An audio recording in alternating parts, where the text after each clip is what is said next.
Баршаңызға сәлем, сіздермен бірге мен Ариана. Бүгін сіздермен дәмі аузыңыздан кетпейтін, қол жетімді, көп затты қажет етпейтін, үй жағдайында муравейникке дайындайтын боламыз.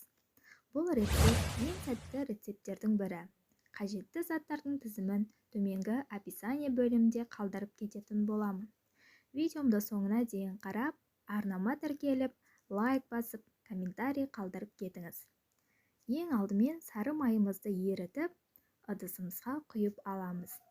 Оның үстіне шекерімізді салып, жақсылап араластырып, үстінен қаймағымызды салып, бір келкі масса етіп араластырып аламыз. Содан соң алдын ала електен өткізіп алған ұнымызды аз-аздан сала отырып, қамыр илейтін боламыз. Бізде қолға жабыспайтын жұмсақ қамырымыз дайын болады.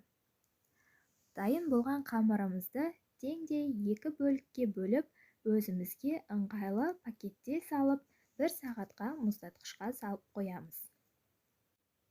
Ал мендегі қамыр 1 сағат мұздатқышта тұрды, енді бізге үккіш қажет болады.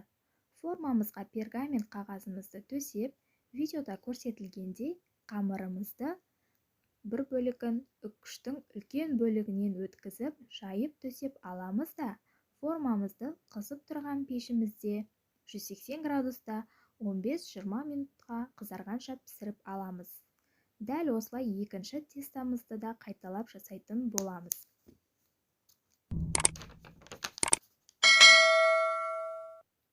Пісіп шыққан үгітіндімізді ыстық күйінде қолдың көмегімен майда бөліктерге бөлетін боламыз.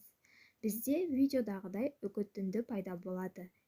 Енді үгітіндімізге вареный сгущенкамызды салып, толық араластырып аламыз. Дайын болған массамызды енді сәндеп тарелкеге салатын боламыз. Маған осындай рюмка қажет болады. Массамызды рюмкамызға қасықтың көмегімен нығыздап баса отырып, тарелкемізге төңкеретін боламыз. Мінекей, менде шырша тәріздес пішін пайда болды. Дәл осылай қалған массамызды жасап шығатын боламыз. Дайын болған муравейниктерді қант ұнтағымен кеңдеп, немесе өз қалауыңызша шоколад сеуіп, дастарханға ұсынсаңыз болады.